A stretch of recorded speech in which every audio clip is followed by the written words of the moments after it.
Well, hello, world. Or should I say hello? I definitely shouldn't say that.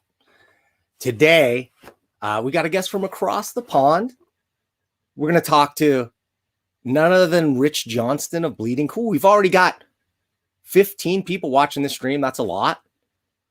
I know a lot of people are excited to talk to Rich. A lot of people have questions for Rich, but Rich has asked that we turn off the live comments during this stream. However, he has graciously agreed to answer questions that you email. So email a question to cbn@danshaheen.com right now. Check my email. If you got a good question that's not insulting, I'll read it on the air, man. It's like, say it. We'll bring it on. We're going to save that till the end. First, I'm going to talk to Rich and talk about the show. So let me get some show business out of the way first, shall we? Thank you for watching Comic Book News with Dan Shaheen. I'm your old pal, Dan Shaheen. I want to thank you for watching. I want to thank you for subscribing if you're a subscriber. And if you haven't subscribed, hey, man, consider it. Think about clicking on that subscribe button down there. Think about clicking on the like. Hey, think about clicking on the dislike if you don't like it. But if you don't like it, leave a comment down below. I'll respond to the comments. I look at them. I'm not going to hide them unless they're crappy, in which case we're never going to see you again on this channel. So, just keep that in mind. Be cool. Be nice. Ask some reasonable questions. You're going to get reasonable answers. Oh, man. Speaking of reasonable, I've got a very reasonable offer to make for you.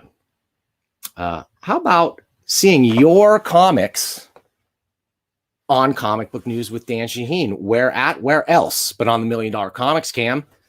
Please. I've got a huge stack. Next week, I'm coming back in with Larry Young. We're going to look at that big stack. Actually, most of the stack is from one guy who sent me his life's work in comics, and pretty good. I'm ready to talk about it. I can't wait to look at it, put it in the $1 Zillion Comics Cam, and give you some raw feedback. So send those books to Comic Book News, P.O. Box 1163, Arcata, California, 95518. And we'll look at it, man. Okay. Today, Rich Johnston. We're going to bring him in. Who's Rich? Rich is a comic book journalist. That's one word for it. I don't know what. I wrote he's a muckraking journalist. I don't really know exactly what that means. All I know is that, man, when there's a breaking story in the comic book industry, no one has it faster than Rich. Almost ever. There's almost never. And when it's out there quickly, sometimes there's some typos, a couple spelling mistakes. I'll chalk up a few of them to the old American versus British grammar thing, maybe color with a U or whatever. But the info's there. The sources are usually authoritative, and even if you don't know who they are, it just sounds, they always ring true. I never get the feeling that he's making stuff up. He's just reporting what he knows. I also told him, I'm a fan of your work. I read Bleeding Cool. But I'm not a fan of everything. And immediately he's like, good, because I'm not a fan of everything that I do either. So we'll talk to Rich about that. And everything that he sees about the industry. We'll talk about, just current stuff going on with DC Comics, the culture in general, all that good stuff. Why am I jabbering when I could bring in Rich right now? So let's bring in Rich Johnston. Hey, welcome to Comic Book News. Thank you. Hello. Good to see you. Hey. I loved your impersonation. I love your accent. Absolutely fantastic. Oh, cheerio, mate. So you could be in Mary Poppins right now and no one would notice you. Perfect. Yeah, it's as good as Dick Van Dyke's accent was. I think so. Yeah. Okay. Thank you. So, Rich, tell us how'd you get into this gig, man? I've known you. You've been in this industry as long as I've been around. I remember lying in the gutters. Tell me where halfway through. Yeah, tell me where the Rich Johnston comic journalism story begins. Okay, well, first start, you're using the J word. And I look very unfavorably on people who use the J word in regard to me. I'm not a journalist. Journalism is a profession.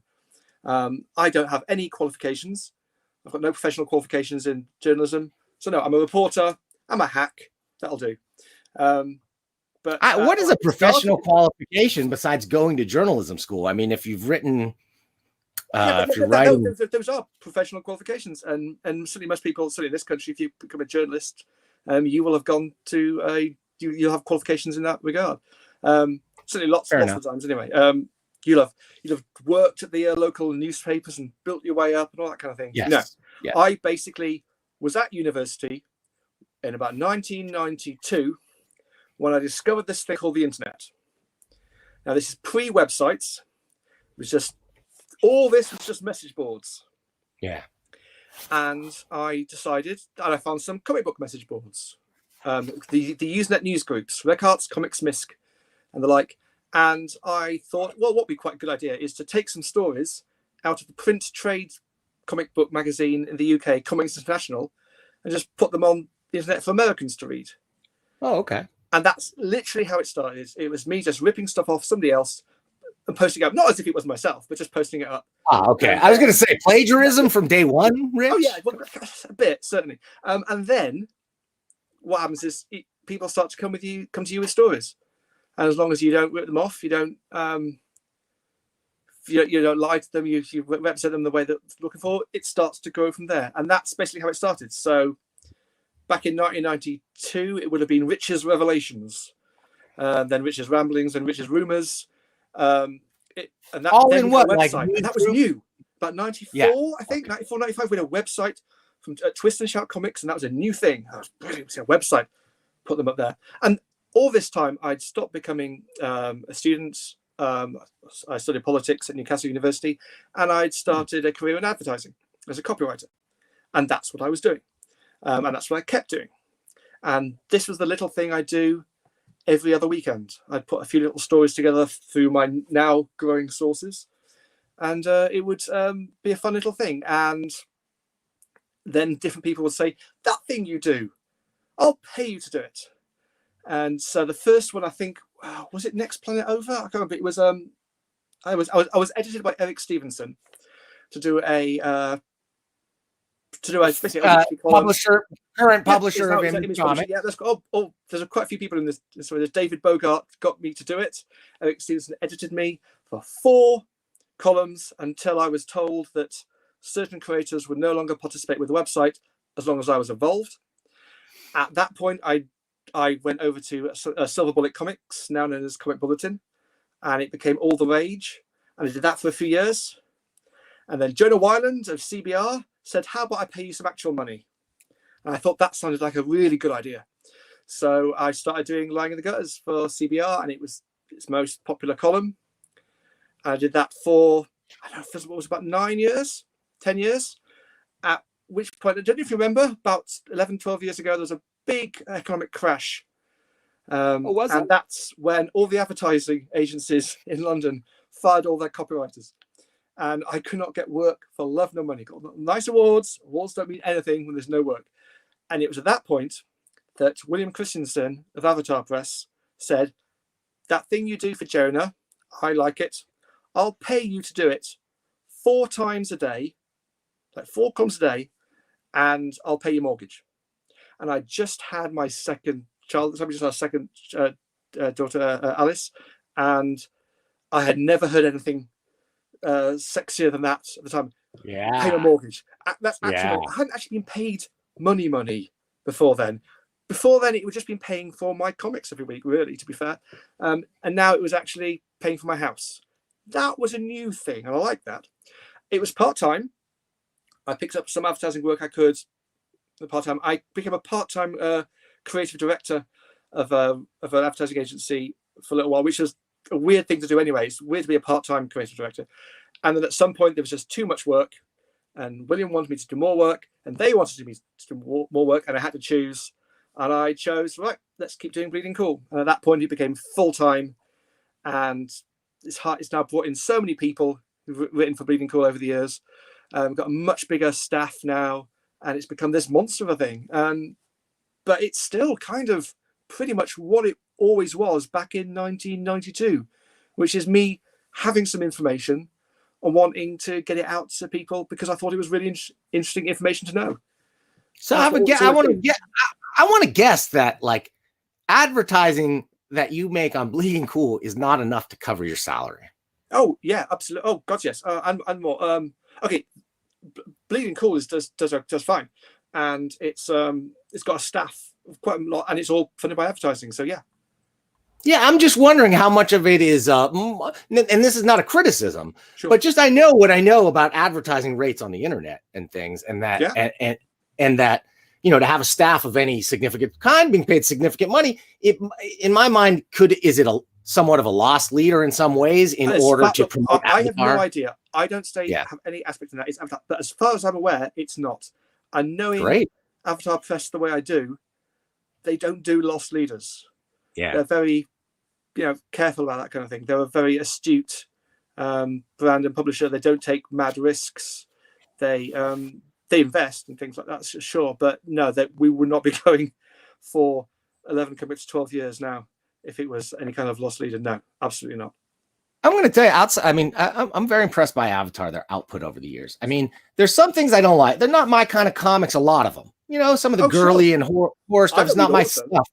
There's lots of I do like, but I also like how they've changed the publishing. They've pivoted with the time. They've taken on certain creators and brands, and they've basically given them carte blanche to do whatever they want. Yes. And that means sometimes they're going to do stuff that some people aren't going to like.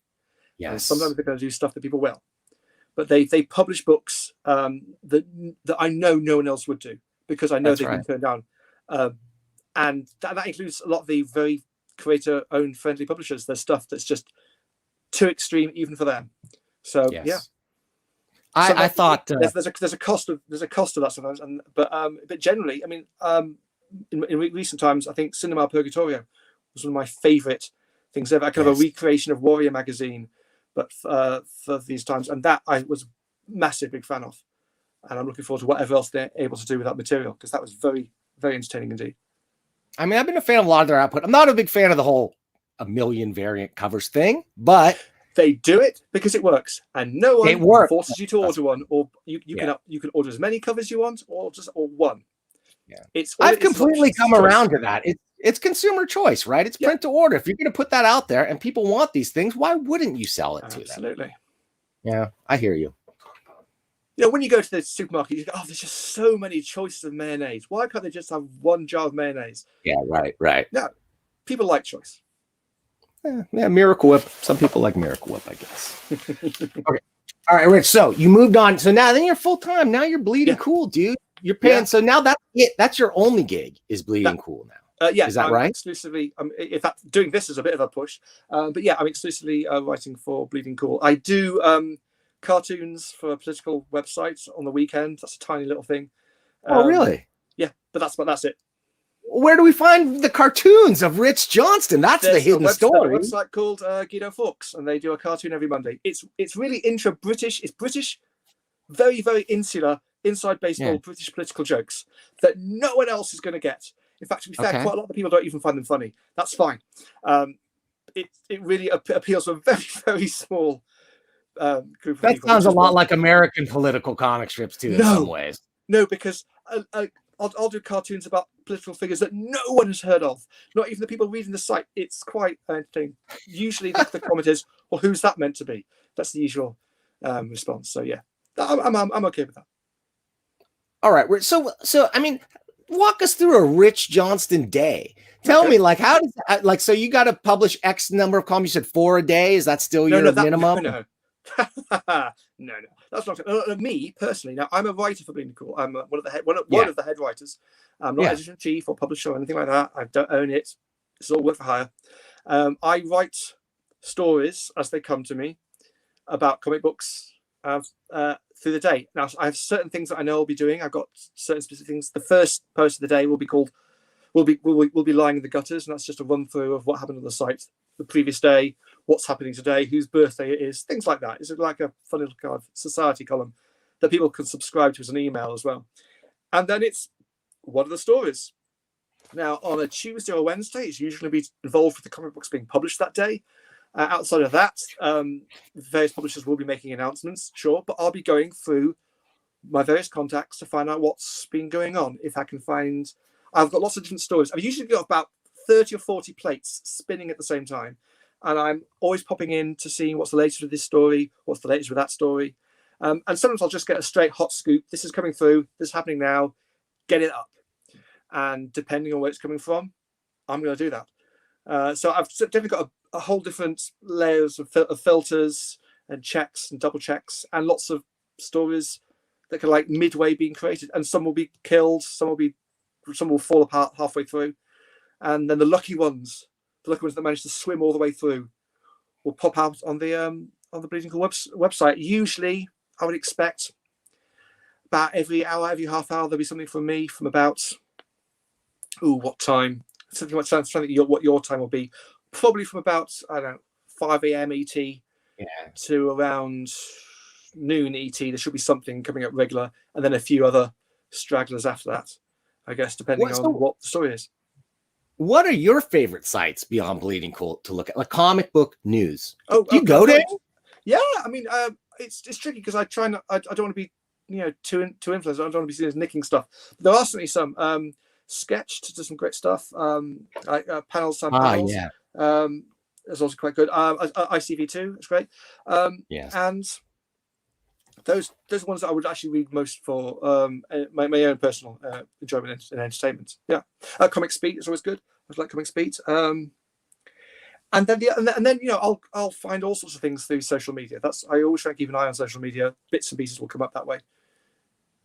And so, actually, to be honest, one of the sites I really enjoy reading for that is things Twitter, Facebook, Instagram, and TikTok, because there's growth there. There's all sorts of interesting stuff coming through TikTok that isn't being. I'll be honest, I haven't even looked at TikTok. I can barely. You've missed out on so many sea shanties. You really have. Which I love, as long as they're TikTok salty. Is great. I love TikTok. In fact, I put up some of my cartoons. I've got a TikTok channel there. I put up because when I draw my cartoons on my iPad, and it records every line once you do it. So I'll turn it into a video, so you can just see me, see the lines of my cartoons being drawn. Yeah, okay. I won't get many views because who really wants to see a cartoon being drawn on TikTok? But enough people do, so it makes it fun to do. Great. Okay, well, so obviously that gives you your connections. I mean, there is no more important thing than the human connection in the industries, right? That's the thing, and I've basically been building that for almost 30 years now. So there's sources that will go back that long, and I need to find new people all the time. So it's you ever lose a pal? You ever lose one of those sources, or a friend, or a pal? No, generally it's people involved with the industry in one degree or another, who for whatever reason can't get their information out. Now, often that's because of PR, the company's own PR systems, or the structures they've got. But I've always found that the more you put pressure on people that way, the more it kind of like leaks out the side. And I'm there basically with a cup and saucer trying to catch it as it comes through. I generally only get the crumbs from the table. It's kind of my job to make it look like I've got the whole loaf. But it does seem to work. And I always find that once you get a little bit, sometimes you get a little bit out there, then the rest will follow. Once there's a small leak, then more will come. But you have to get that first leak first. I remember that was happening with DC Comics and 5G a couple of years ago. I got the tiniest little all I had as a story was just really one line. DC are doing something called 5G. I don't Yeah. know what. But by posting that, I would start to get tiny little more bits that will come away as a result. So you try to tease it out, tease it open, that kind of thing. So it's Great generally a lot of work. segue. Great segue into DC Comics, because it Well, I was your thought so. coverage. Because it was your coverage of DC Comics. Was you were the first to the story about layoffs. Yeah. I'm assuming that's because you know people inside somewhere.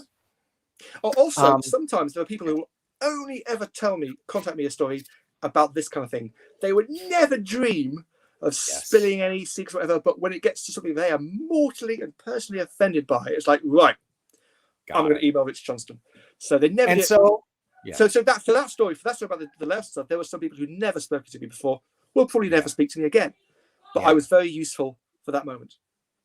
Okay, so tell me how that unfolded and what and just give me your take on what's going on over there. You know, I've talked about it before. I feel like it's the merger, the new owners not understanding comics at all, but maybe, I don't know. I want to know your take on it. It's not like this is new. We've been here before. Do you remember the DC implosion? Yes. The cancelled comics cavalcade and things. It happens every now and then. Is that a company decides, whether it's for whatever valid reasons, valid or not, that it's gotten too big and it needs to consolidate.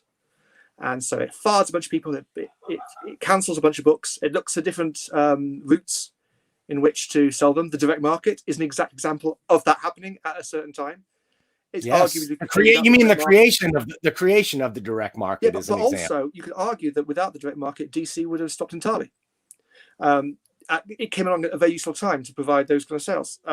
Absolutely. So you can look at all these different things. So basically, it's now you're looking right now is that DC are doing the same thing again. They have fired a lot of senior staff. So a lot of people who've been there for a long time and whose salaries, as a result, because they've been there for a very long time, are maybe higher than they would be in the general the general marketplace as a result. So quite callously, in some cases, definitely, they've just kind of got rid of people, and they've got rid of books.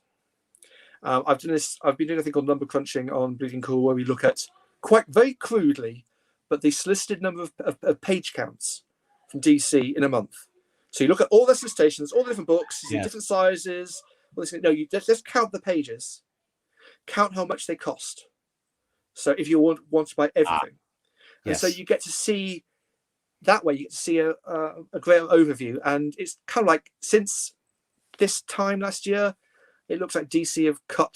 I think it's certainly more than a third, less than a half, in terms of like page count that they're commissioning, they're soliciting in a month, which is very significant. Now, of course, some of that is pandemic, but not all, because not all publishers have reacted in the same way. So, I mean, many would say their list is bloated. Their mid list. Well, there you go. Exactly. Their mid list is not selling. This is not a value judgment. I get this argument with people online when they talk to me about this. This is not a value judgment. I'm just trying to report what is happening. Yes. I'm not trying to say this is a terrible thing or this is a great thing. I'm just trying to this is a thing. I don't see staff cuts or line reduction as a problem. What I see as a big problem was the seemingly ill thought out complete departure from Diamond, the dropping of the brand new distribution system in the middle of the pandemic, when it just the worst possible time to make a change like that hurt retailers the most. Looks to me, you tell me, DC just flat out does not care about what happens to the direct market going forward. Well, DC doesn't care about anything. DC is a company, a conglomerate. It has no emotional core, no emotional soul. DC doesn't care. You can't. Again, this is a kind of anthropomorphic. Yeah, but they have management, and the management has priorities, and they make decisions. You talk about employees within. Yeah, I think Jim Lee cares. I think Marie Javins most definitely cares. That pretty much every single person working at DC Comics really cares. There are some people who aren't specifically from DC, from Warner Brothers.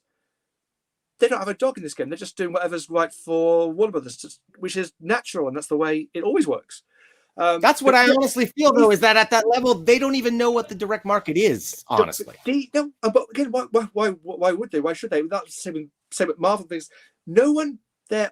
It's like, all right.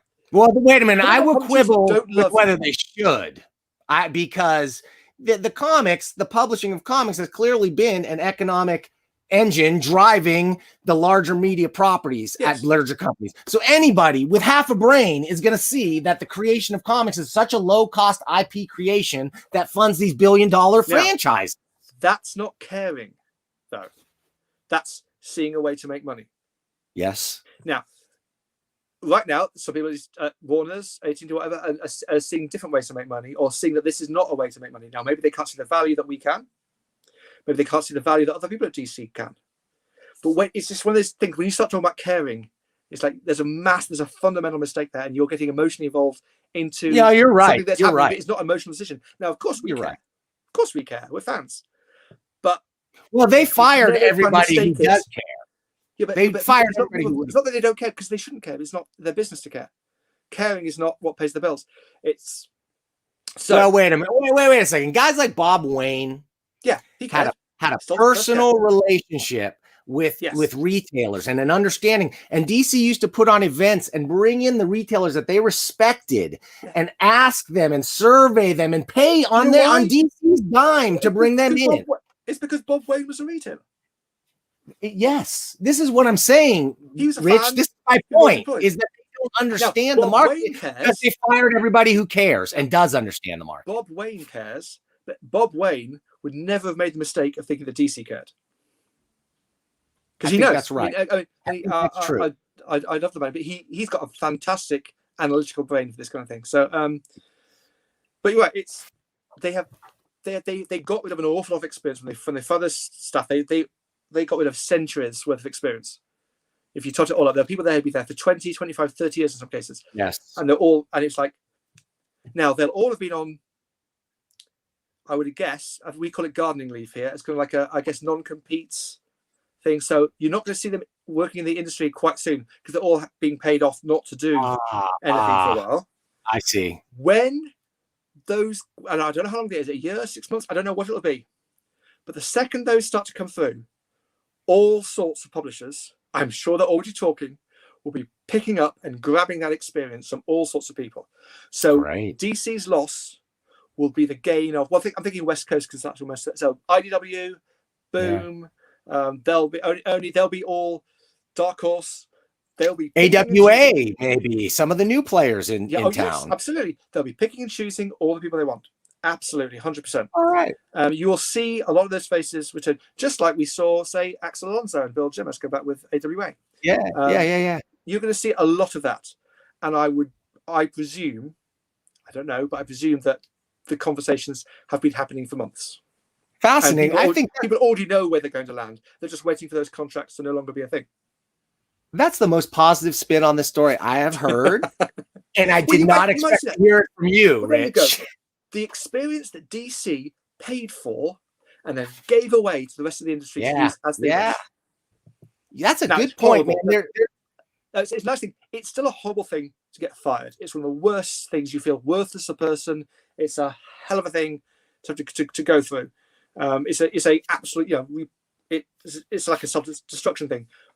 So I'm not in any way trying to say, oh no, it's a great thing. Woo. No, it's not. I'm just seeing, again, dispassionately how it will look from the rest of the industry will benefit from this. Yes.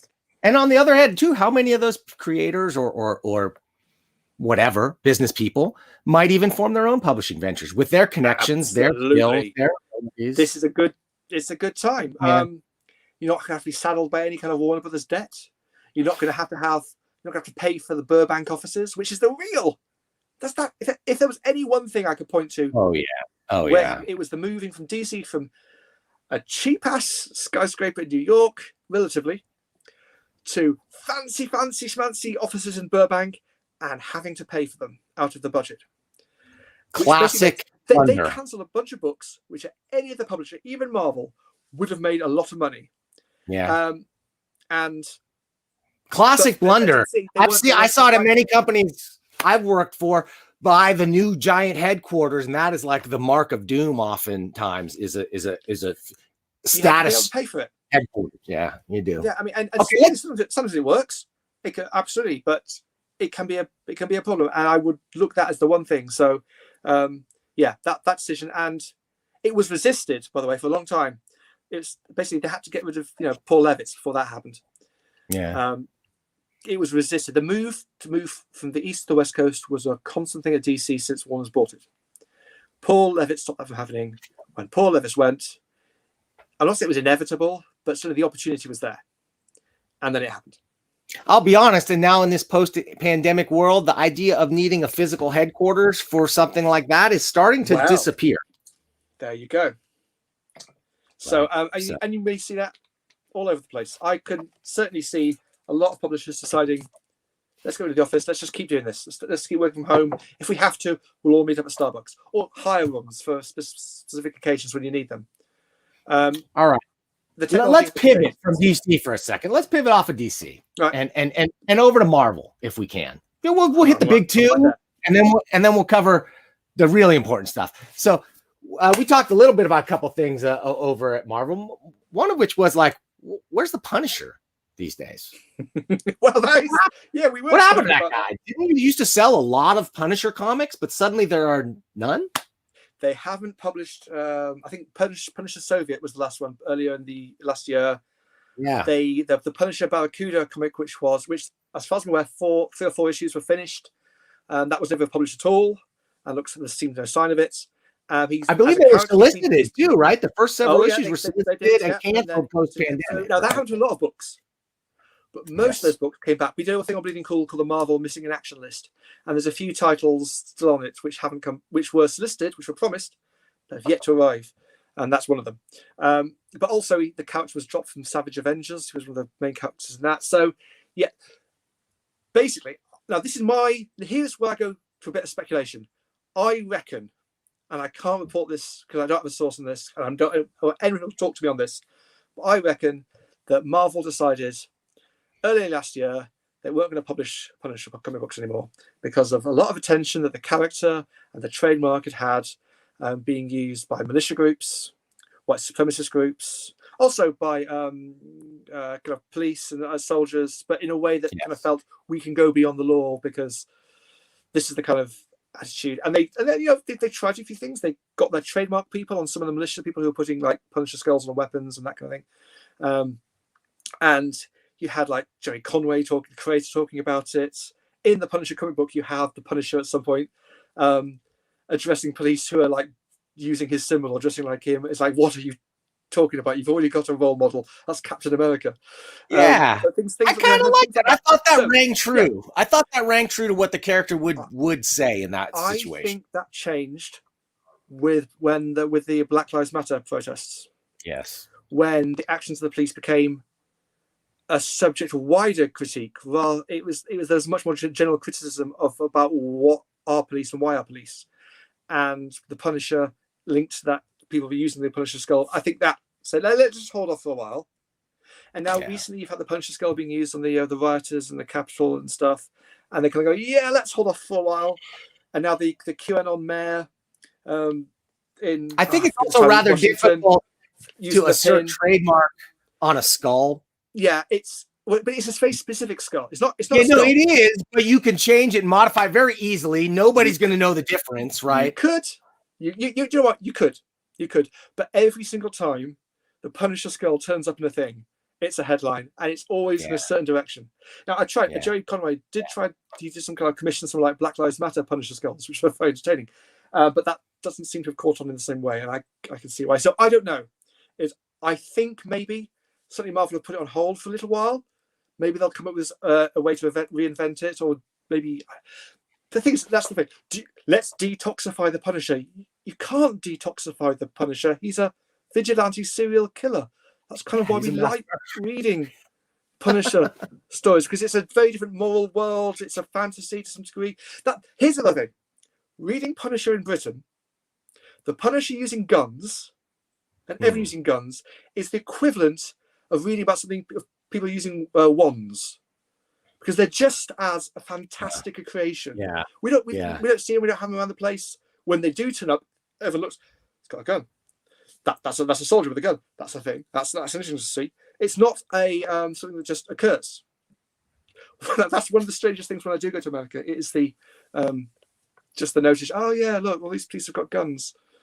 They've got guns. It's the equivalent of seeing, oh, look at all these wizards. They've got working wands. It feels just as strange. There's aliens. I So get where I get where you're coming I from. love Punisher comic books, but I'm reading it as a fantasy. I'm aware that some people might see it differently.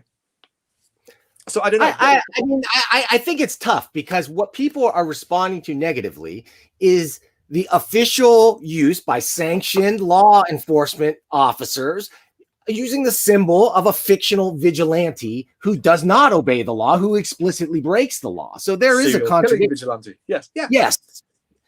Right. It's a bit weird. So the Punisher himself, I guess what I'm getting at is, if I were Marvel, I think they're playing exactly the correct way. Don't say anything. Wait a little bit. Wait for the heat to die down a little bit. They are not giving up the IP of the Punisher. They are not ending the Punisher. So absolutely not. It's just, because remember, they're also now owned by Disney now. Disney doesn't like a headline. Got to remember that may well be an issue. And it's not so, again, it's about, again, it's like, I don't think they care, but but being embarrassed is considered a bad thing. So they doesn't like the company name to be embarrassed in any way. Well, why bring up the association at all? Why even risk it at this particular moment in time? I think it's the right move to make. So I think here's the other thing. Most people have no idea. Most Punisher readers have no idea it's used in any other way. Most people who don't read the Punisher have no idea. Most people don't know all the stuff that's blazing on social media. Most people haven't a clue. Even people who are on social media, if you're not following that specific thread, you have no idea. Yeah, so I agree. Stuff that blows up on social media, a lot of the time it's kind of like, just give it 24 hours. They'll find someone else.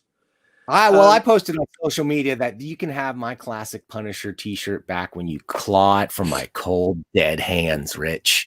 Yes. Now I'm hoping that no one will take that as a challenge and go, oh, he's invited me to kill him. Look, he's asked me to do this, so now I will. Let's not give anybody any ideas, Rich. Okay. All right. Wait a minute.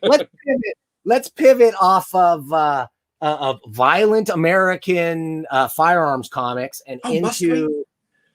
Let's go into British comics where, everything's so much more proper over there, right? Everything's so great. You've all got health care. The government gets to control what you watch on TV. It's wonderful. You just talk about Punisher. I mean, Judge Dredd is, you could see that. I mean, Judge Dredd is what if the Punisher was a policeman, basically. An American policeman, though, right? Judge Dredd is American, right? And a character is in America. More than that, Judge Dredd is a satire of America. Yes, that's what I'm saying. Yes, and so it's basically 2000 AD has been doing Black Lives Matter related content since about 1979. So that's kind of what Judge Dredd is, a critique of police and the army. Yeah, and it's also a hilariously fun fantasy and satire. So it's great. So Judge Dredd's going nowhere. Judge Dredd is safe in that regard. Because it sits in that realm of satire, which seems to be comedy, and satire seems to be one of the last refuges of pure free speech expression, where you really can broach uncomfortable or unpopular topics and couch it. I think that's true. I think there's very little restriction on free speech. I mean, no one actually has to hear you, but you can say whatever you want. I guess I mean, do it right now. What is deemed generally acceptable? There's not an official restriction, obviously. There is no. You can say the most offensive stuff right now. I mean, I hope you won't, because I don't particularly want to talk to you if you did. But you can say whatever you want. No one's stopping you. Oh no, I totally agree with that. I guess what I'm saying is what's commonly thought of as acceptable. Now that always changes. Yes, true. Exactly. That is constantly the idea of what is acceptable, what is not acceptable. That has always been a thing with us as a species. Yes. Going back centuries, that just changes from 1 year to the next, from one decade to the next. There's no change there. Now, the method of transmission of that information, social media, for example, has changed the speed. But you can absolutely look back and see absolute examples of people getting cancelled all through history. Some ones that still resonate today. Look at someone like, I don't know, Oscar Wilde. There's a man who was cancelled, utterly cancelled. For not just being gay, but for being but for going to court for libel and losing. and then being cancelled. Right. And literally imprisoned as well, right? I mean, you look at people say, what's the difference between the Johnny Depp and the Amber Heard situation? Well, no, that's it.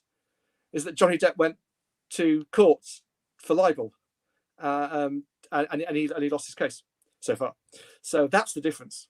It's basically Johnny Depp is Oscar Wilde. The whole definition of this cancel culture these days is so loosey-goosey. It's being used by some people where it really doesn't apply. Like, in my mind, the most recent true examples of cancel culture, like, this is for real. Like, if I wanted to go to certain states in this country and work for that state, and I've ever supported the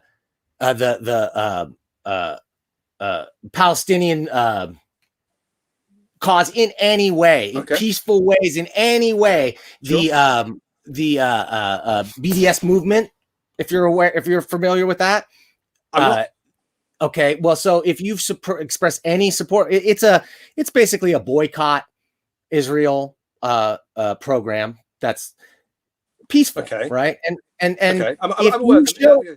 if you show any support for that, you can't work for certain states in this country. That's cancel culture, in my opinion, right? Yeah. If you express any support for those causes, you cannot do work. To me, that's a little more realistic example than when you say you can't do any work, so you can't get a job now. So you couldn't work in Starbucks.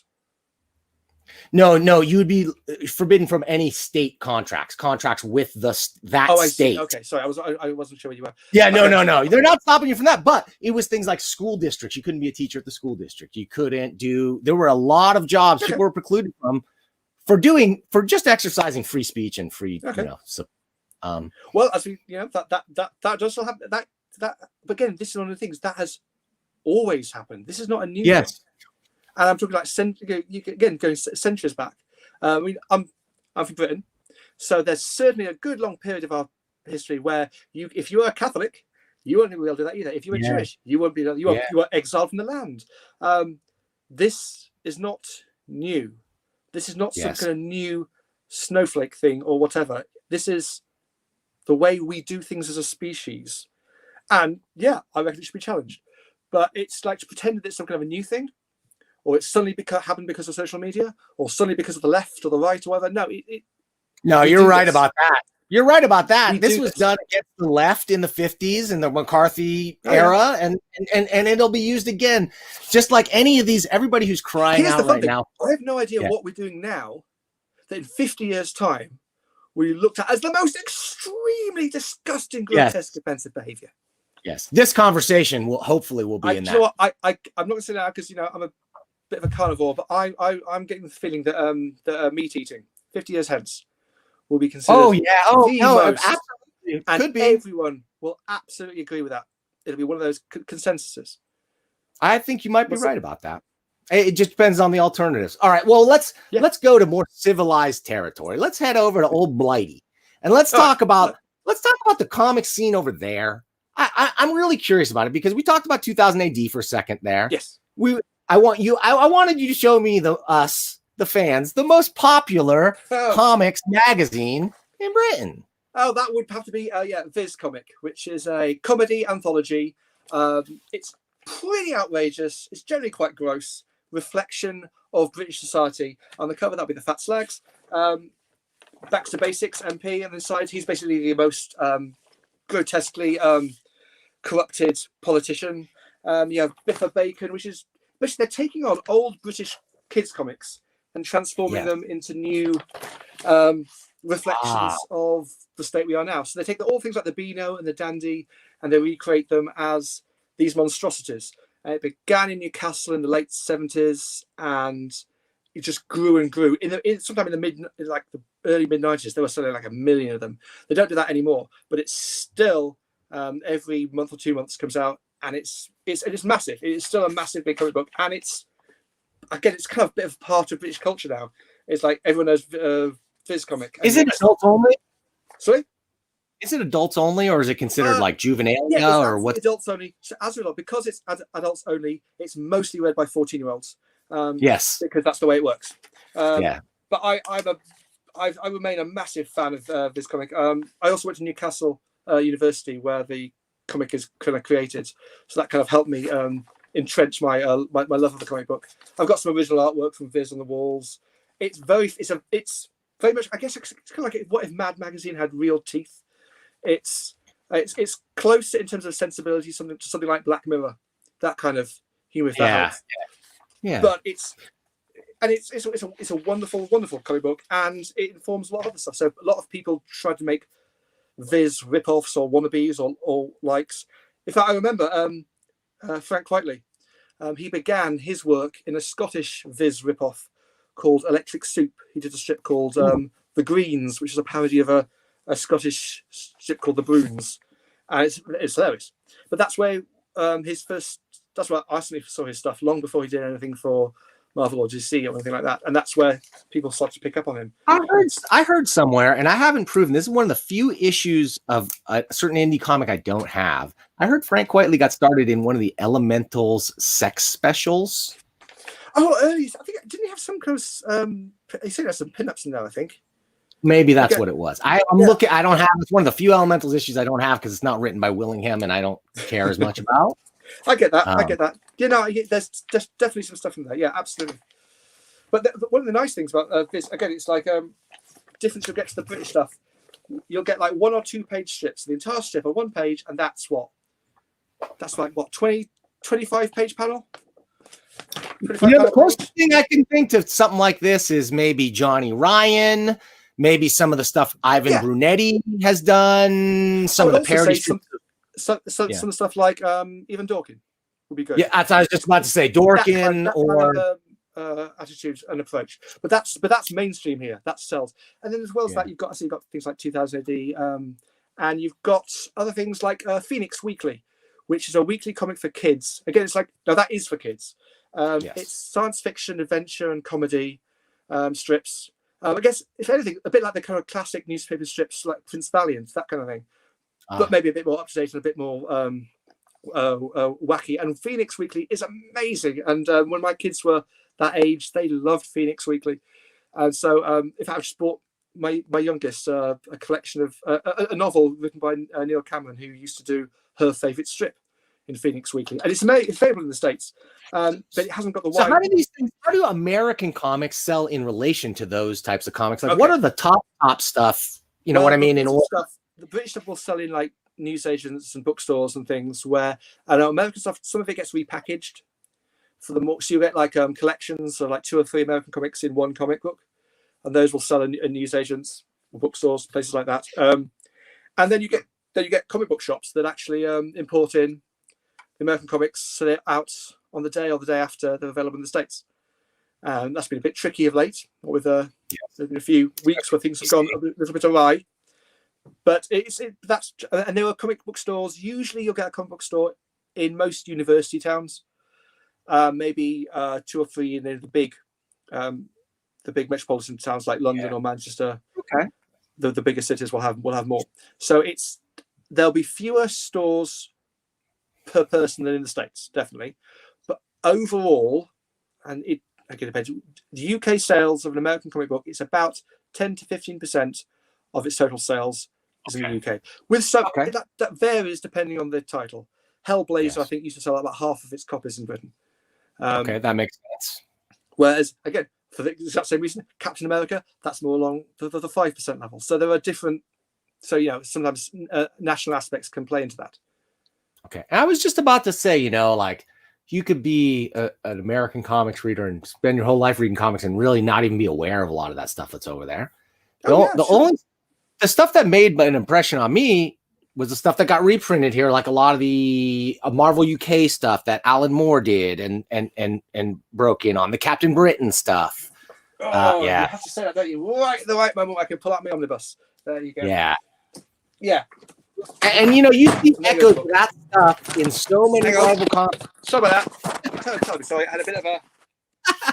I would have to do that. I have to pull the omnibus off, and suddenly everything collapses. Okay. Sorry about that. I'll find out. Okay. There we go. Let's go with that.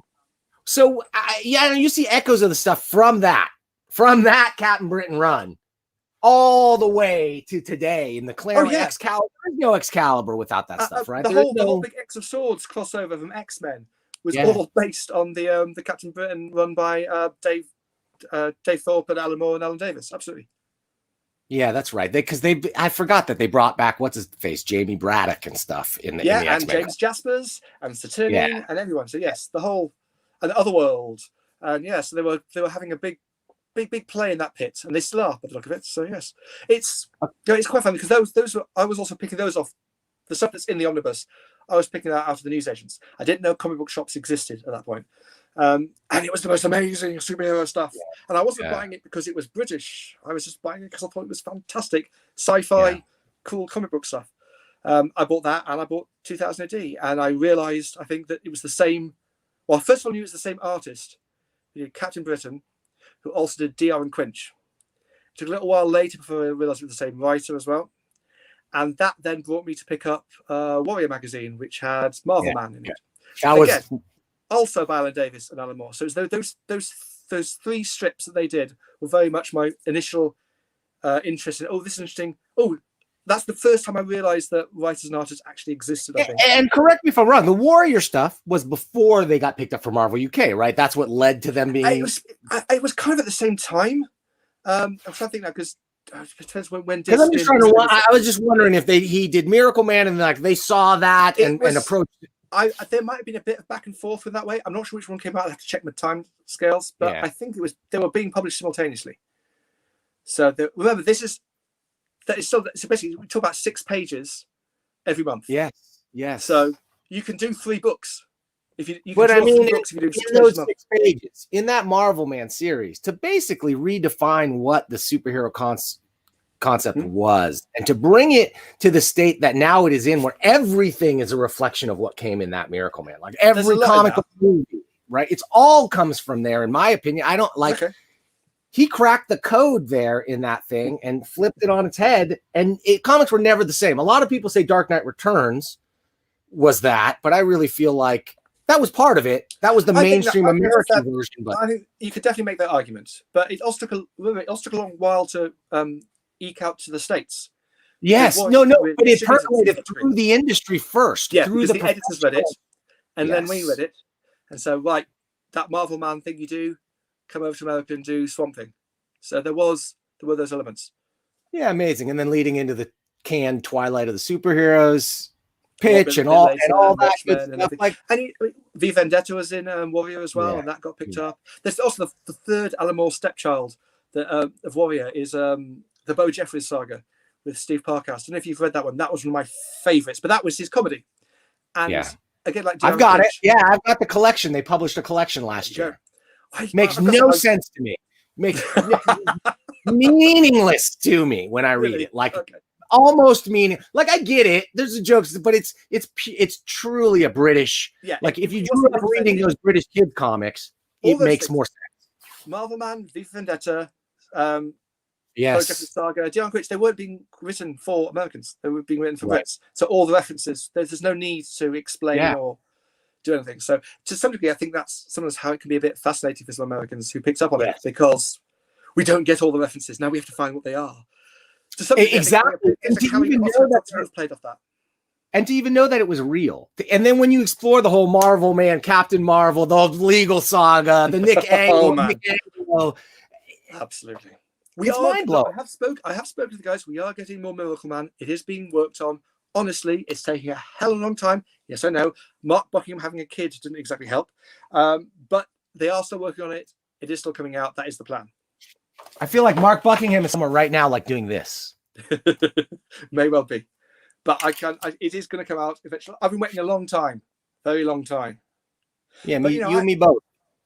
I had to wait between that last issue of Warrior with the appearance of Marvel Dog. And it was a good... I don't know, 7-8 years before Eclipse finally got around to catching up with that. So yeah, gosh. What a cliffhanger to be waiting for. Yeah, absolutely. Man. The good old days, Rich. I miss those days. I still think they're good. I still think they're good. I think the good old days are now. All right, let's talk now. Let's bring it to now. What's good? What are you reading right now? That's good.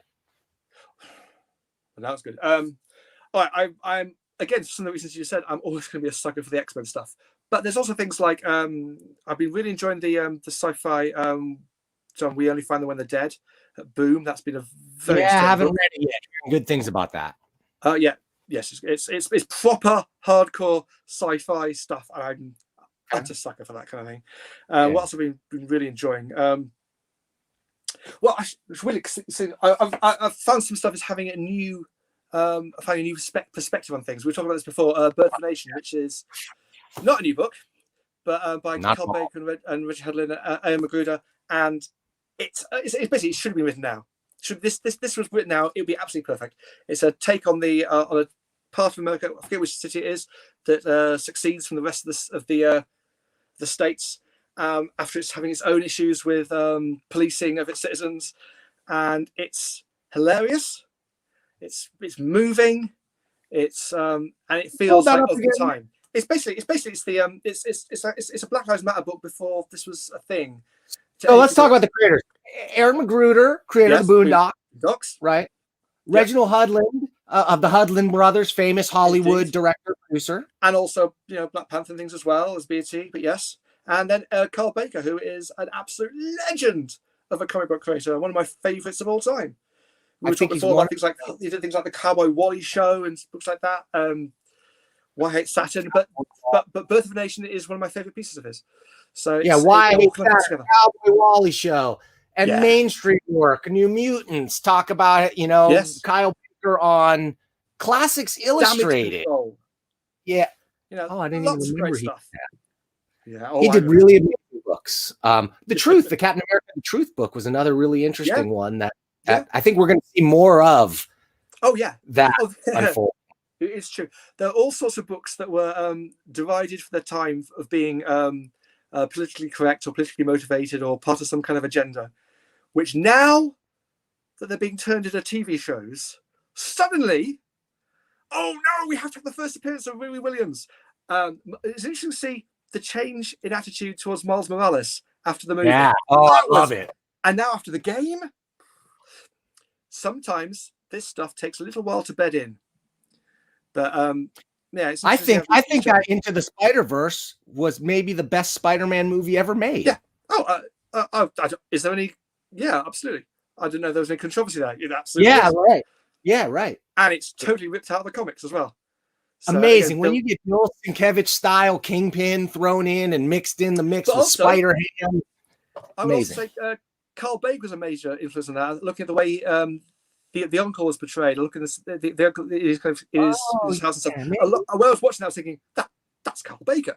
Surely that's Carl Baker faces. So Carl Baker also really well known in the animation world, right? Like he's worked heavily in that world as well. Yeah. He's a dream guest. Kyle, if you're watching, please come on, talk to me. Your quality jollity. So come on, yes, for sure.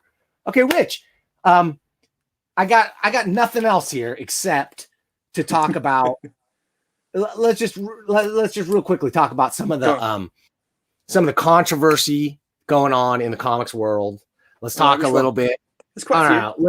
You tell me, man. You're the muckraking journalist. I'll tell you what. I've just found there's something I've just put up on the site because I was quite entertaining. You and me, big long-time comic book fans, will know the official handbook to the Marvel Universe, inside and out. We read those. All the big stats. Yes. The origins, the powers, the height, the eye color, then making sure the eye color was correct when you'd see it in the next comic book. He has got blue eyes, just like it says. And the schematic designs by Elliot R. Brown, friend of the show. Very rare did I actually look at it thinking, but hang on, how does that work? Someone has basically, because right now they're doing a vote for the X-Men. You get to vote for the next X-Men to join the X-Men team, which is quite fun. And they've put up the candidates. You get to vote for one. And they've, as long as that, they've also put up the stats from the official guide to the Marvel Universe. And someone's just gone through them and said, look at the different weights for men and women, work out their BMIs, or these are athletic people. How come Polaris is, according to the BMI, has a BMI of 18, of below normal weight, and yet she's an athlete? Look, athletes generally have a BMI above the. Oh, okay. They usually above 25 and stuff, and they kind of go through them like, this is just weird. Oh, because they're heavier. All the men have weights that are in some way related to what they would actually be, but all the women, you've pushed it down a bit. And she was making the point that when she was growing up, this was the stuff that she would read and obviously, and she thought that this is what the normal was. Well, actually, it's impossible. And there've been a lot of changes in the way women have been portrayed in comic books over the years. The statistics haven't quite caught up. It's just one of those weird little things. I thought that's fascinating. How come Polaris or other characters had as well, like Mao, Mao was one of the characters who was like within the normal, okay, not like an athlete, but still within the normal weight range. Except of course she's got large bone structures growing out of her back, so she's going to be. You've got to go a bit further. And it was just one of those things that, no, I've been looking at those for decades. I've never actually thought what those would be in real life. So now that's being a thing, I reckon whoever does those stats is going to have a little look and think, actually, let's maybe say that Polaris isn't underweight, given that she has an athletic. And it's also because it's a mismatch between that. I'm sorry, no prize time. It's no prize time, Rich, because Polaris, little known fact, Polaris's mutant powers affect the magnetic field of the Earth, reducing the gravitational pull, which has reduced her bone density and made her lighter than the average. Her weight does not affect her mass. Oh, all right. Rich. Maybe the bone density might. But anyway, okay, so you've won the no prize. Now, this is what we've got to do. No prizes for all the women in the Marvel Universe about why they're portrayed as all underweight. So it's unstable molecules. Clearly, it's the unstable molecules.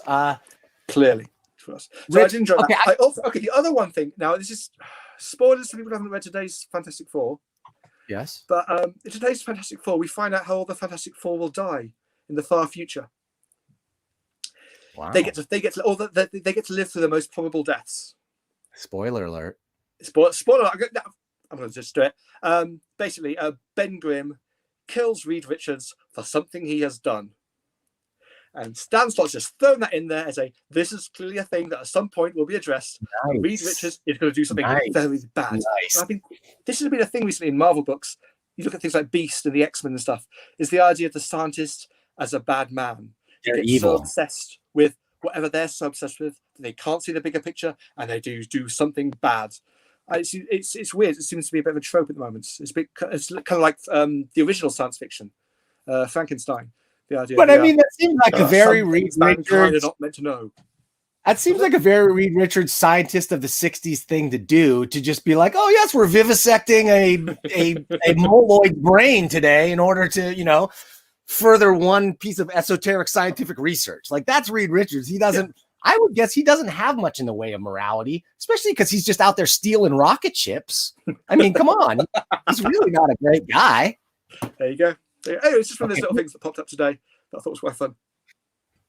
All right, Rich, we got a couple questions. What else are you asking? I got a couple questions here. So first of all, I did turn off the chat on YouTube, but I forgot to turn it off on Facebook. So a couple slipped through. No chat on YouTube. Why, oh why, Dan? Randy Siplin, long time. Randy, it's because our beards would conflict. Yours is far mightier than mine. I couldn't compete, and so I would feel a lesser man if I had to go back and forth with you. I would just feel worthless. I'm sorry. Randy's a really good artist. Look at Dad. I mean, his is quite pathetic in comparison, so it would really be very poor thing. Rich, you don't have a beard until you get stopped at airport security for it. So, all right. No, it's okay. I've got the skin color that stops that, so it's all good. Okay, a couple more from Facebook. These are nice. I have loved Rich the entire time he's been doing his columns. So unfairly maligned by crybabies. I don't know if it's unfairly maligned. I'm okay. Creators maligned. Okay. Creators who get mad at his reasoning and deft observations of the scene are probably feeling guilty about not running their stuff above board. Every time Rich wrote something about us, flattering or unflattering, it was 100% honest and straightforward. All right. Here's the truth. The big hidden truth. This is there are some people who are very, very mean about me online. I'm very fine with that because they're the same people who will give me some information that I need to know, but who make sure that no one will ever think it's them by being really mean about me online. I'm okay with that. All right. I've got a question here from a friend of the show, friend of mine, Dan Fraga. Oh, okay. And he wants to know, maybe I can do this way. Hang on. I am aware. Hey, Rich, when covering a story, why do why do you work at finding angles that aren't part of the story that support an unsavory narrative of your own construction? I don't. Yeah. Fair enough. I'm trying to understand what that means. So you don't feel like you do. When you report on a story, I find stuff that interests me about the story. I hopefully will interest other people. But I'm never supporting an unsavory narrative. No. Okay. I mean, do you try to take a sensationalistic angle? Are you looking for? I mean, you're looking for clicks, right? Ultimately, no, I'm not saying that in a negative way at all. I know you're not, but I'm not being paid by click either. I'm just looking for stuff that's interesting, and sometimes that's an interesting take, or there's something that hasn't been seen, or putting it in a certain way. But it's again, I'm not paid by click or anything like that. I'm not looking for, okay, here's the thing. I'm looking for something that would interest me. Always the way with so many people, it's like there's a lesson. Just pretend that you're writing for yourself, and of course, one day I might find out that's come true. But I'll just write it in a way that I find interesting, and hopefully some other people will. That's my only hope. It's my only aim. It's my only idea. Like I said, it's I don't call myself a journalist for that reason. I call myself a hack for that reason. I've got the story. I'm getting it out there, and if people like it, they'll read it. If they don't, they won't. And sometimes they'll tell me, and I do change stuff. I learn from things. I put stuff out there that might not get the reaction I was thinking it might, or might get a different reaction. And I go, oh, it doesn't work like that. All right, fair enough. I'll come up with something else next time. So I definitely learn. And I've been doing it for quite a while. And any stories that you've ever dropped? I get a lot less. I think I must have learned a bit because I'm getting a lot less kickback from creators over stuff. I think I've maybe learned a few things, and maybe people have got used to me. I'm now actually part of the furniture. I'm now something rather than something that's coming in and invading. And they're expecting it. So I think there's something to that, maybe. But let me ask you this: any story stick out in your mind in the past as one you maybe regret or wouldn't have done, or would have covered in a different way? Oh God, yes, loads. Going back, there's some stuff I got that just I look back and thought, oh no, he was totally messing with me. I should have realized he was messing with me. That had no basis in fact whatsoever. So there's a few of those going back decades. Of late, not really. Some things that maybe I should have spelt correctly. Maybe there's a couple of things which I'm sure I got a wrong angle. I got something wrong because I wasn't thinking right. I'd forgotten something that happened and didn't put it together as well as I might have done.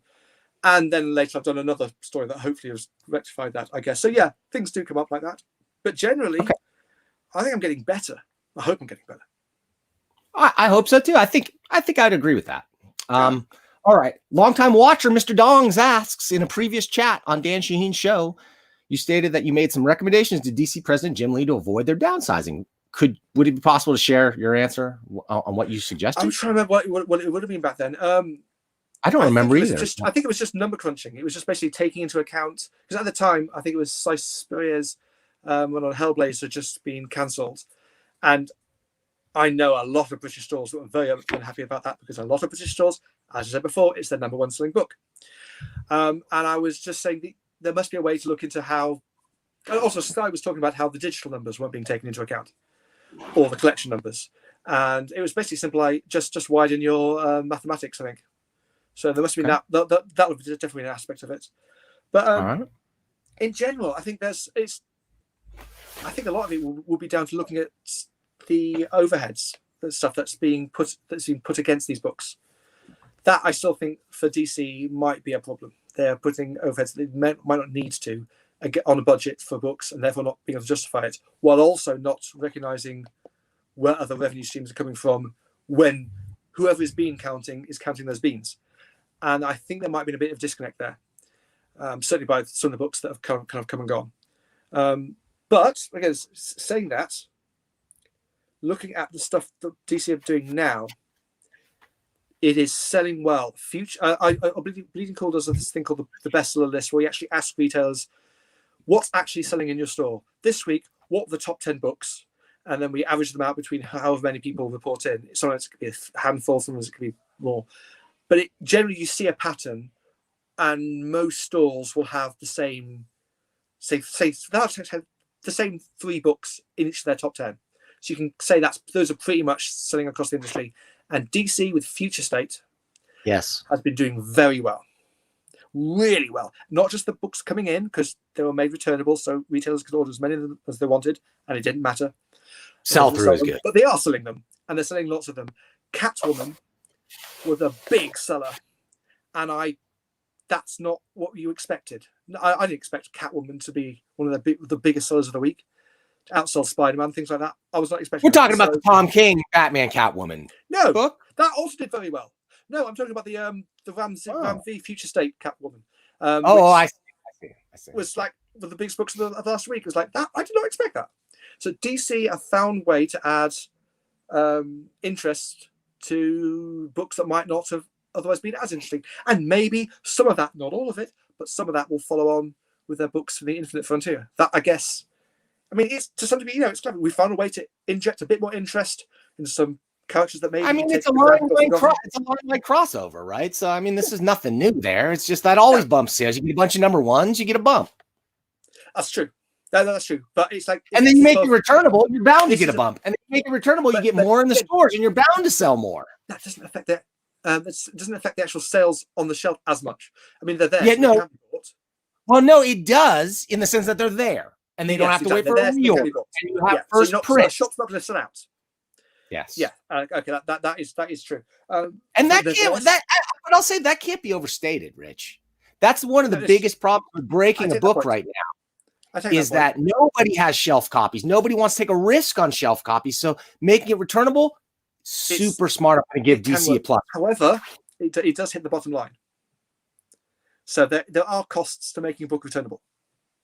Absolutely. However, they're negligible because the printing cost on the overprint is negligible. To print extra books in a print run for DC costs them almost nothing per book. So their risk is low. And it just makes so much sense for them. Maybe not for a small publisher, but for DC, it makes nothing. I hear what you're saying. There's also other costs to be involved. In fact, actually, the amount that Diamond charges for offering returnable books is this is true. Oh, do you know what? I want to know what the Luna deal is with returnable books. I've thought that question. And I want to ask, are Luna charging anything for returnable books? Are they absorbing the costs some other way? I don't know. There we go. I've got something I don't know. I need to ask that question. Hey, speaking of local comic book shops, Jesse James Crisoni, one of my favorite comic book retailers out there, runs the Comic Book Shopping Network, which is just a juggernaut of comic book sales, grinding. Cool. He used to do stuff for us. It was great. That guy's got his fingers in everything and is one of the nicest and most positive guys that I've ever met in the comics industry. So thank you, Rich. No. Rich has been a supporter of the LCS. He has given us a voice when most won't. Well, here's the thing. I love it when comic book retailers write into Bleeding Cool. We always get interesting stuff from them because they're seeing it from, from the ground. They're seeing everything up close. That's why we run the bestseller list. When we do that, we always include comments from the retailers about how that week's sales went and what surprised them and what didn't, and things like that. And you can get a really good overview of the direct market on a week-by-week basis just from reading that. You've disappeared. Okay. I've got it. Oh, sorry. Let me do this better. Oh, that's better. I've got a follow-up comment here from go on. From Dan Fraga. He wants to elaborate. I think that's reasonable. Go on. Let's see. Create a banner. Do this thing. And it's just elaborating on what he meant by his like you trying to push your own narrative on a story. This is what he felt. He was mentioned in a story. And felt like maybe you were pushing a story, an angle that that's just the clipping file. It would have been the last time that will have come up as a news story. We looked at whatever the last thing was. So, was it? I don't know. Was it something? It would have been something to do with the last time Black Flag was mentioned, or he was mentioned on the site. It's clippings. It's what all reporters do. Yeah, it's sort of like we talked about the last time this was a thing. Okay. So, what's it to do with it? It was to do with the same property. Last time we heard a lot about it 20 years ago. There's no attempt to make any kind of a negative, what was it, narrative or anything like that. No, it's just what was the last thing. That was the last story you did that involved these people that are in this story. It's like if we do a news story, I don't know, say we do a news story about something that Eddie Berganza is doing, we're going to mention the last thing he's known for. That's not a negative spin. It's just recognizing what the last thing was involving a person name or a property. That would be the same with Deadpool had its last issue out this week. At some point, there will be a new Deadpool launched. When we launch that, we'll mention this one as well. It's just what you do. to provide some kind of continuity, I guess. And hey, we're comic book fans. We love a bit of continuity. Okay, I got one more comment here from our pal Mr. Dongs. This one is somewhat offensive, but only in a non-personal way. Oh, okay, go on. All right, let's go. Following the more politically correct trend to depict women as fatter and grosser than in the past, do you think the next logical step would be to make a scratch and sniff comic where they smell bad? So no. This is the kind of sparkling commentary that we. You know what I was talking about the comments? Yeah, I think that's fine, isn't it? I mean, I think we're quite aware that what that fellow is like and what he's interested in. So there we go. Let's those women.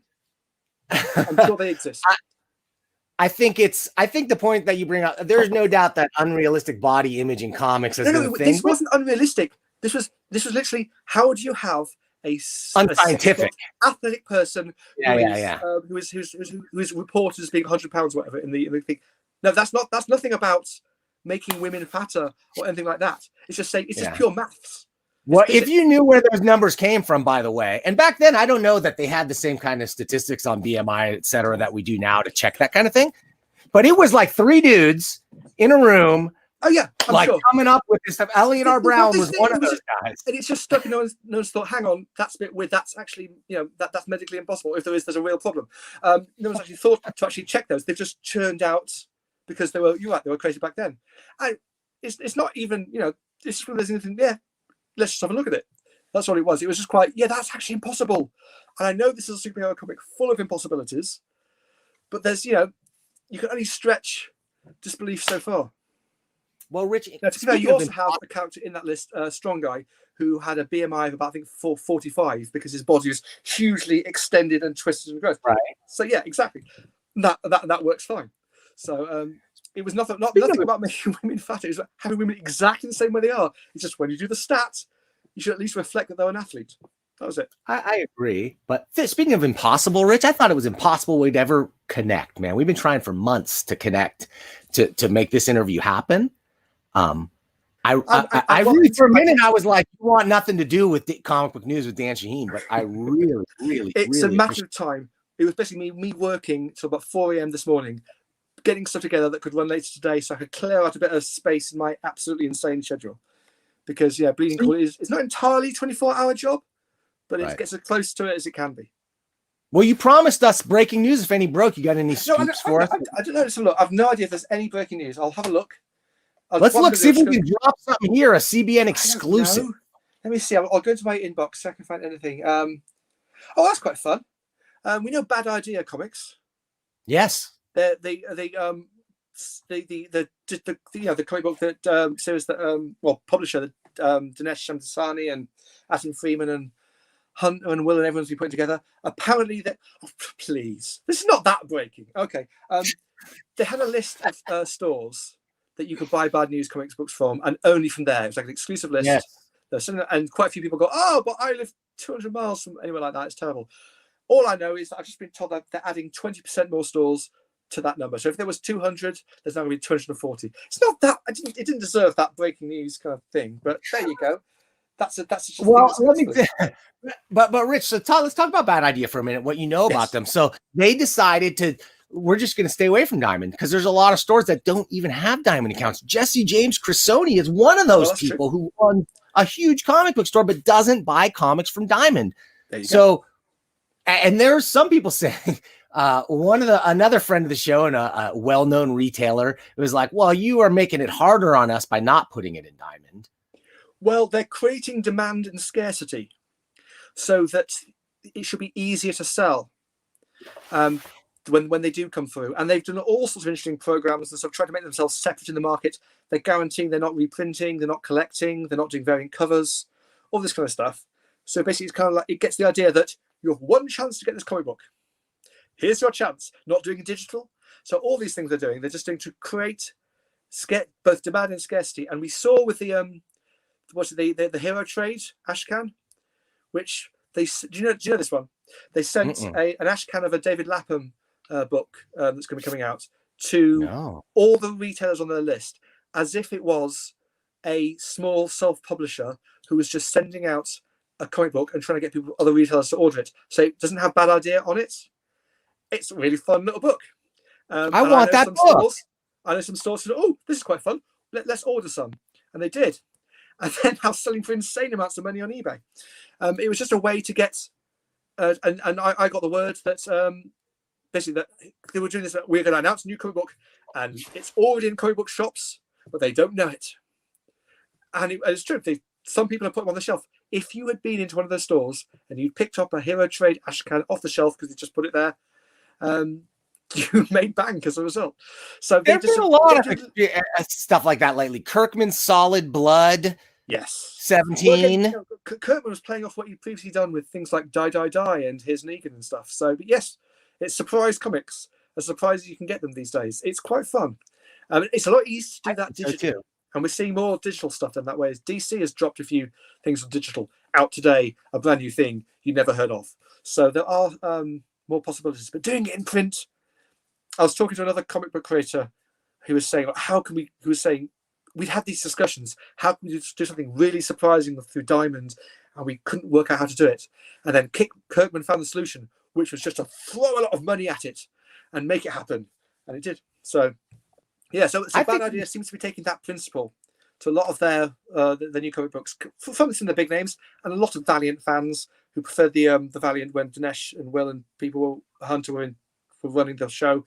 They're all jumping onto this as well because it seemed like a lot of the idea, like the comic book industry with the training wheels taken off, the borders taken off. Well, those guys are sharp. Those guys are sharp, and Adam Freeman is sharp. Friend of the show, multiple-time panelist. However, I will say Adam dropped the ball in one major way, in that I have not received any of these ash cans or copies of comics to show on the $1 Million Comics Cam. Well, did you register as a Bad Idea retailer? I'm not a retailer. Can't you pretend? Maybe I can. I used to. I used to. I feel like I was pretending. Comic shop. Yeah, good call. I feel like I was pretending I was a retailer back when I owned a store sometimes. Let me see. Wait a minute. Here we go. Which store? Which store is the only question? How about this one? Go on. There we go. Okay. All right, Rich. Man, you this was a fun conversation. Yeah. We have way more in common even than I expected to. I knew we were kind of similar vintage. We're all comic book fans. You know what I mean? There's a lot of crossover. I think there's more. All comic fans have more in common, really, than they do not in common. Even those with different political views. Like, there's just something about comics. Not enough people. There aren't enough people that really, really love and enjoy comics for us to splinter ourselves the way we've seen happening in the industry. Now that always happens. Again, that's human nature. There's the idea that if we have enough of something, we have to create scarcity within what we have. Yeah. Whether that's there are very few necessities in life. It's about like 5 or 6 things. But when we have enough of them, we have to create an artificial scarcity within that thing. Whether that's going to be homes or food or water or whatever, we'll find a way to make us look for the scarcity. Variant cover comics. Look, we're comic book fans. We're always hunting, and so this is the thing these days with digital, you can get everything right away. If you want it, you can get it. So we have to create that scarcity in ourselves in order to have fun. And through different ways. Bad Idea is just another example of that. Variant covers, retailer exclusive variant covers. That's another. It's just we've got that desire within us to seek out the rare. And if it's not there, we'll find a way to create it somewhere. Yeah. Bingo, Rich. All right. Hey, so thank you. Crossover 4 will have another big surprise appearance. You had Madman and the Paybacks in issue 3. Apparently, whatever issue 4 is, will have a massively big appearance. I don't know what it is. I only have read the first issue. News. It's really not breaking news. I'm just giving you tickets as they come through. You won't find this on Bleeding Cool if you go there right this second. You won't find it on Bleeding Cool. I'm not going to put it on Bleeding Cool. It's not enough, but I'm giving it to you. Boo, Rich, boo. Okay, buddy, thank you so much. Will you come back here again sometime and talk comics with me? Always. I don't have to be on this either. You can just FaceTime me. I'll say hello. I'll even try to do my Dick Van Dyke accent. You never know, it might work. Okay, that would be awesome. I can't wait. Or you could do a really bad like American accent. Can you do like a whole time? Just no one noticed. All right, Rich. Thank you so much.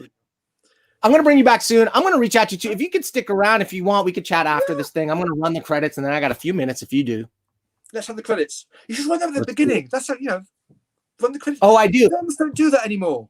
I always like, do you remember when the films have all the credits? Oh, credits. Yeah. Well, I have my opening credits that you pay more for. See, as a member of Comic Book News, which you're not, but you could be, Rich. You could be a Gem Mint 10 level sponsor for an amazingly low price. You would get a full screen title card at the beginning of every Comic Book News. Maybe I'll give you one for free just to whet your appetite on the next episode. Works for me. Okay, thanks, pal. Talk to you soon. Take care. You too. Bye now. Oh, and thank you, world, for tuning in. We still got 20 people watching. That's pretty good. I thought it was a fun call with Rich. Rich knows a lot about comics, knows a lot about the industry, has a lot of experience and with a lot of stuff, and was just fun to talk to as well. Whenever you talk to someone or you just read what they write and you communicate through little short emails, Twitter or whatever, you don't know if am I going to get along with this person? Are we going to have an interesting conversation or not?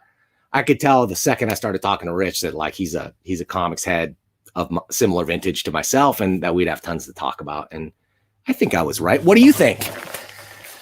Look, if you liked it, click like. If you didn't, click dislike. Put a comment down there. Let's keep it civil, keep it real, and you'll stay around, okay?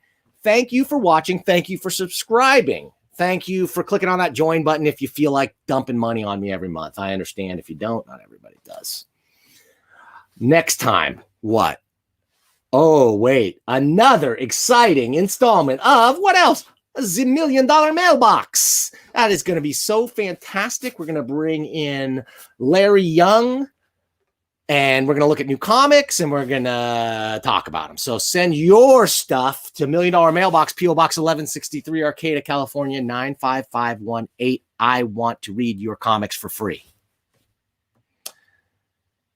So, and then following that, who have we got? Oh, man, I've got coming up. I don't know when, but very, very soon, we're going to have a certain member of another YouTube channel you may have heard of called Cartoonist Kayfabe. I'm not going to say who it is.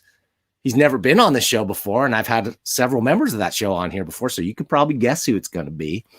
And that's going to be tons of fun, but we're waiting a little bit so we can properly promote the work that's coming out. So, when is that going to be? I don't know. But when will you talk to me about comics again? Well, that I know.